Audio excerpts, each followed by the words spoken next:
At Redbridge, we don't group students by grade level, we group them by autonomy levels.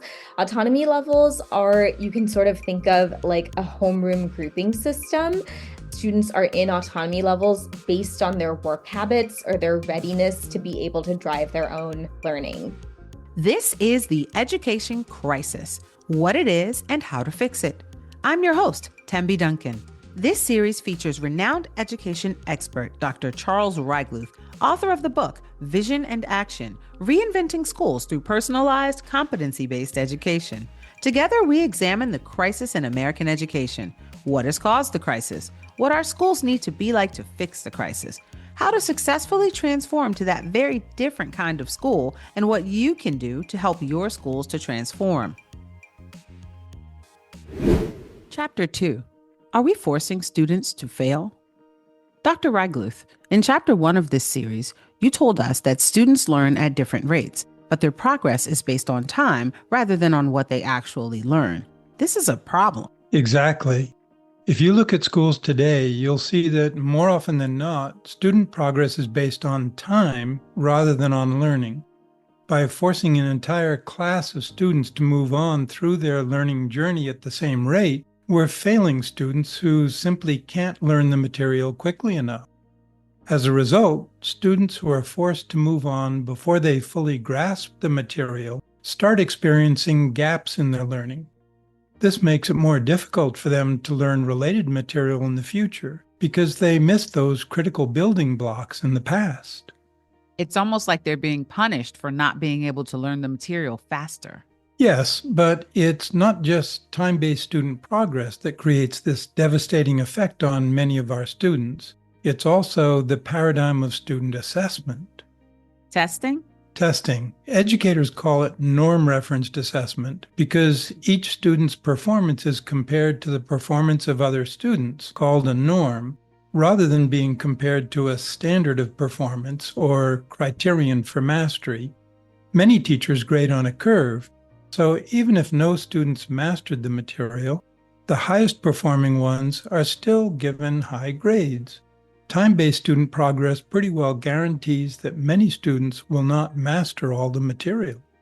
I've seen that happen so many times. And that's not all. Student records were also designed for flunking students out. Really? How so? Report cards don't tell us what the student has learned. Like, what does a B- in sixth grade English tell you? You have no idea what the student has learned and what they haven't. Grades only tell you how the student compares to other students. That's not helpful for deciding what the student should learn next, and it doesn't help a prospective employer to know what qualifications the student has. In sum, everything about the current system is designed for flunking out learners who need more time. And actually that was helpful in the industrial age because most jobs were for manual laborers. And we didn't need to spend a lot of money for them to get higher levels of education. But in the digital age, there are fewer manual labor jobs and more knowledge work jobs. So our sorting focus system hurts those students and their communities. Unfortunately, it also holds back the faster learners, and they get bored waiting for the class to move on, which turns them off to learning and thereby also hurts their communities as well as those faster learners.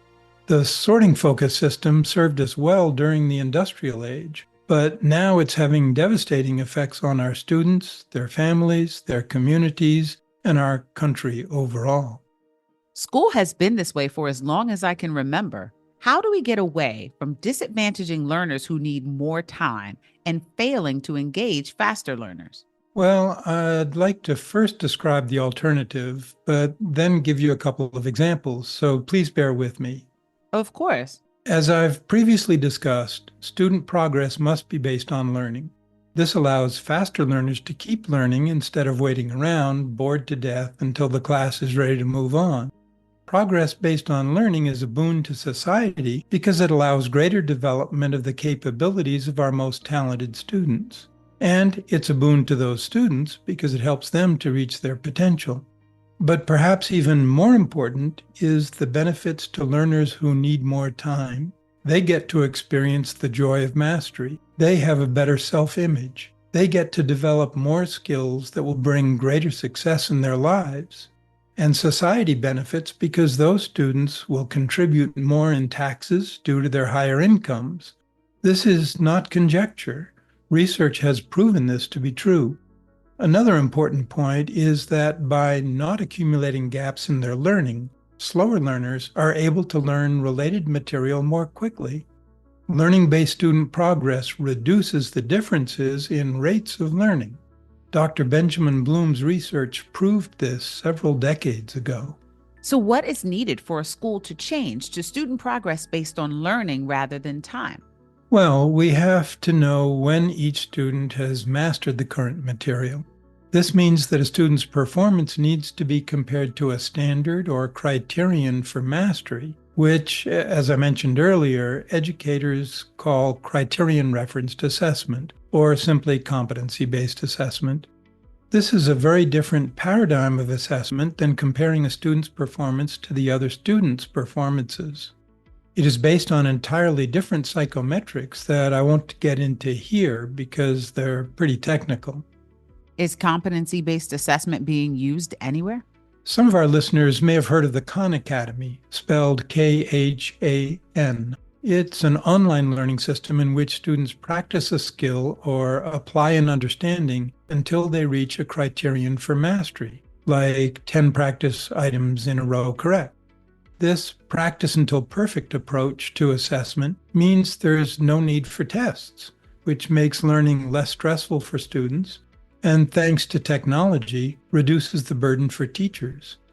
The Khan Academy has had great success and is very widely used, over 20 million learners each month, and they are only one of many similar free online tutoring systems like Coursera, edX, Udemy, Codecademy, and Skillshare. Now, this doesn't mean that students should all sit alone at a computer to learn. I'll talk more about that later. What else needs to change besides testing in order to have student progress based on learning? Well, both of those require that specific learning targets or competencies be clearly identified, along with standards or criteria for mastery of each target. These learning targets are more detailed lists of what is to be learned than are the state standards. There are usually many learning targets in each state standard. The Khan Academy and the other online tutoring systems have identified such learning targets. Finally, learning-based student progress and competency-based student assessment require a different kind of student records. The current report card only provides a grade that compares one student with another. It doesn't tell you what the student actually understands and can do. For learning-based student progress, we need a record of the specific learning targets that each student has mastered. Such records usually take the form of badges, like in Boy Scouts or Girl Scouts. These are sometimes called micro-credentials, and they're very helpful, not only for knowing what the student should learn next, but also for prospective employers to know what the student can do. This is interesting because if students can only progress when they've fully absorbed the material, that actually does make it easier to compare them to others, which is what employers have to do when choosing who to hire. Now, of course, there's still the matter of soft skills to consider, but I've interviewed and hired many people during my career. And while hiring is more of an art than a science, this kind of specific information would have been extremely helpful in my hiring process. Absolutely. Having a clear understanding of a potential employee's mastery of key concepts and skills can streamline the hiring process and provide a clear baseline for consistent evaluation of job candidates. So the alternative to a system designed to flunk some students out is a system where students move on based on their learning. They're assessed based on clear, definable competencies. Their learning targets have been identified, and their records are essentially just lists of the competencies they've mastered. Exactly. These are all features of what is usually called competency-based education, or simply CBE. Is this just a dream? Is anybody doing this out in the field? It's actually been a reality in a few places for over a century. Many of our listeners may be familiar with Montessori schools, founded by Maria Montessori in the early 1900s. They have learning-based student progress, learning targets, competency-based assessment, and competency-based student records. I remember about 25 years ago, we considered sending our daughter to a Montessori school, but her father and I felt it was too unstructured and decided not to apply. We just couldn't wrap our heads around the Montessori model. I mean, she's thriving out in the world with a master's degree now, but she was often bored in elementary school, and many times we found ourselves looking for ways to challenge her. Turns out CBE would have been great for her back then. Indeed. While it may seem unstructured compared to the industrial age paradigm, the Montessori system has been criticized that the learning resources are too highly structured, and that the way students are required to use them is also highly prescribed. The system actually has a perfect balance of structure and freedom that builds student initiative and self-direction while accelerating student learning. In fact, if one student needs more structure than another, the Montessori teacher recognizes that and provides more structure, but tries to develop that student's self-direction skills and initiative so they can learn to be successful without being told what to do all the time. Several research studies have been conducted that provide conclusive evidence that students in certified Montessori schools outperform their peers in our industrial age schools.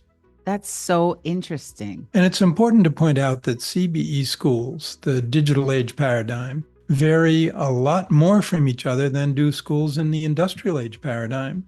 Standardization is a key characteristic of the industrial age, whereas customization is a key characteristic of the digital age. So CBE schools can differ quite a bit from each other.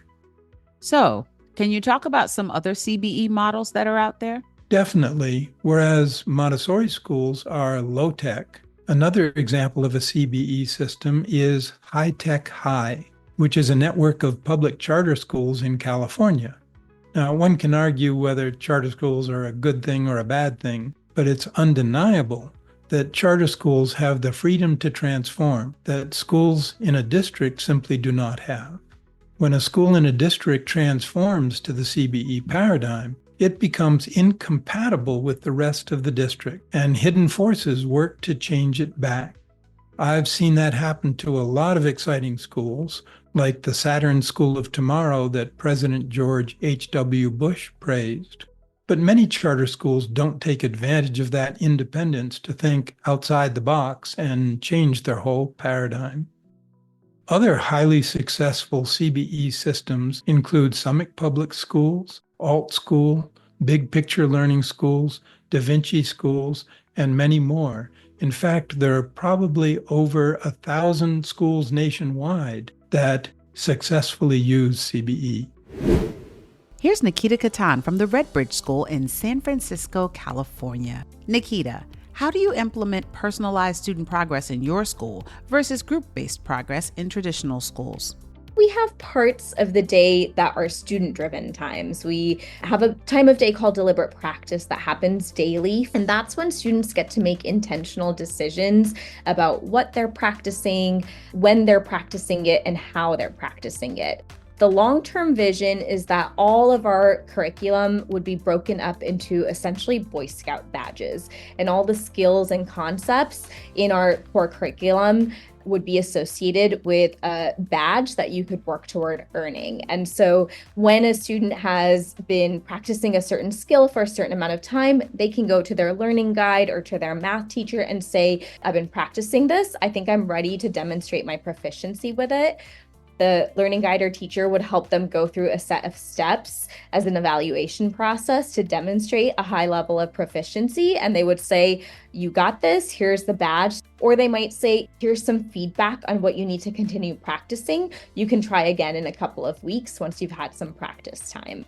We're hoping eventually we'll have some sort of tech tool to support us with this, but students have digital portfolios. So as they earn learning credits, these credits get posted into a digital portfolio that their parents have access to. And so their parents can kind of see as these learning credits pop up and see what the students are, demonstrating proficiency with. And it would have the artifact that goes along with that learning credit that shows their proficiency with that skill on that digital portfolio. So it sounds like students move on by continuous progress rather than moving on by grade levels at fixed one-year intervals. Yeah, at Redbridge, we don't group students by grade level, we group them by autonomy levels. Students are in autonomy levels based on their work habits or their readiness to be able to drive their own learning. Students stay in an autonomy level for roughly 2 years on average. Some may move faster to the next level, some may take a little bit more time. But the important thing is that students have agency over when they feel ready to progress to the next autonomy level. And they go through a self-driven promotion process where 2 times in the year they have the opportunity to say to their learning guide, I think I'm ready for the next level of challenge with ownership over my work. And then the learning guide will work with them to go through a set of steps that would demonstrate their readiness for that next level. In the next level, they might have more ownership over certain parts of their day and more responsibility too that comes along with that. Another really important thing about autonomy levels is that they are decoupled from academics. So students start the day in autonomy levels. They spend certain times of the day in their autonomy level cohorts, but they go into content groups for reading, writing, and math instruction in their just right level. When you were in school, you might have known that kid who was a great writer, but really couldn't turn in their paper on time. So they'd get a bad grade, not because they had written a bad paper, but because they just weren't organized enough to turn it in on time. And so this way we decouple these things so that they would be in an earlier stage autonomy level. They'd get the support they need in their work habits, and they could still be getting the challenge that they need in their writing group. Recently, we got this email from a parent whose child was telling their friends over the weekend at the playground, well, I don't have grade levels. I'm in an autonomy level and I get to have choices over, the work that I do throughout the day. And it feels really natural, I think, to students as much as it does to teachers in this model of doing things. I think students feel a sense of progress continually in all of these different areas. And in some places, they get to be leaders for others. And in some places, they get to be a follower and learning from others, getting mentored from others. So it ends up feeling really natural to our students. Here's Dee Thomas, Jim Wortman, and Nick Ryan from the Minnesota New Country School. Nick, how do you identify learning targets at your school? We just sort of started with what do we want that perfect senior to look like that's ready to head off into the new world? And then we kind of set some rubric goals around that and just work backwards to a kindergartner and where are they starting from? So I'm looking at things such as, are you willing to take on appropriate risks? That would be a learning target we have for our senior capstone level project. How are you thinking about the risk you take with your project? Those are kind of more real world learning targets that I think we work with a lot. Yeah, we do have some states. We're working with the state standards to make sure students are learning those. But I think the major targets that we feel strongly about are those ones that when you leave this place, are you ready to be successful in the next steps, whatever they are for that student? Dee, can you say more about the rubrics that Nick mentioned? I think last night at the board meeting, they rolled out the rubrics for K-12. And the rubric is amazing. It says, as kids come in and they start, what do they need in 7th grade? And then how do they build on that to become a senior? There's also an elementary one. But the things that are in there are they appreciative and empathetic? Are they responsible citizens? How do they prove that they're learning? What's the evidence of learning? Reflect on what you did. And not every project turns out well, but if you can reflect on what you learned from failing, that's huge. Jim, how do you prove that learning is happening? How do you assess student learning? Yeah, students at the end of a project sit down with 3 adults to defend that learning. And it's a work in progress. For some students, that's incredibly nerve-wracking at first. But as they go through that, they learn to defend themselves. And that's a skill unto itself. You see the pride grow in them.